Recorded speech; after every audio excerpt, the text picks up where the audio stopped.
याच संदर्भात आपण बोलूयात। शिवसेना उद्धव बाळासाहेब ठाकरे पक्षाच्या नेत्या किशोरी पेडणेकर आपल्या सोबत आहेत।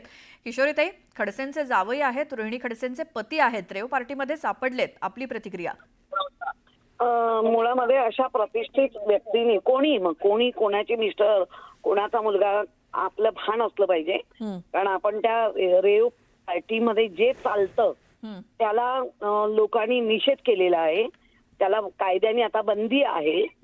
आणि जर अशा पद्धतीने आपण जबाबदार असलेली व्यक्ती, मग रोहिणी खडसेंचे मिस्टर असतो ना का आणि कोणी असं करता कामा नये।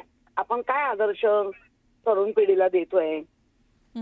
आपला आदर्श म्हणून जर राजकारणी म्हणून आपण आहोत, सामाजिक मध्ये काम करतो, तर या दोन्ही सगळ्या गोष्टीचा भान असलं पाहिजे।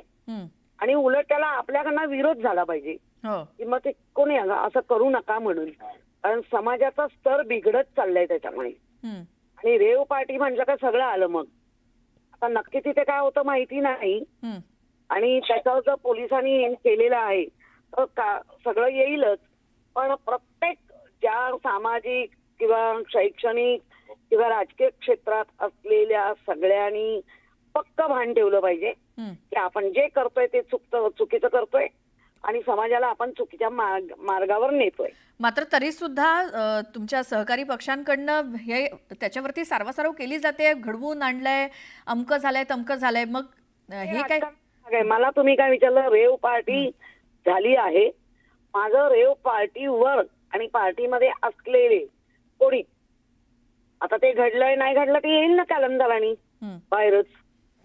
नाही, पण पोलिसांना ज्या ज्या गोष्टी सापडल्या आहेत आणि इथे या भेटतो काय असंही मे बी, पण रेव पार्टी होणं हे चुकीचं आहे असं माझं म्हणणं आहे। जी, ही जनरल रेव पार्टी संदर्भात प्रतिक्रिया नव्हती किशोरीताई, तर एकनाथ खडसेंचे जावई रोहिणी खडसेंचे पती त्याच्यामध्ये आहेत म्हणून तुमची प्रतिक्रिया?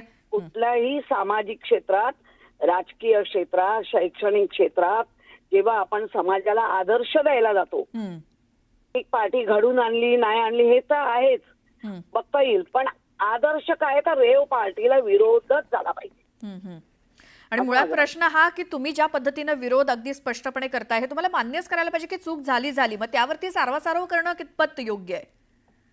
नाही, माझा काय प्रश्न येत नाही ना सर्वांचा। मी एक मदर आहे, आई आहे, आणि आपण एक समाजात चांगल्यापैकी काम करतो, तर या रेव पार्टीला कोणीच थारा दिला नाही पाहिजे। आणि जर दिला असेल तर ते कालंदारी पोलीस देतील शोधून आपल्याला। बरं, किशोरीताई धन्यवाद आपल्या प्रतिक्रियेसाठी।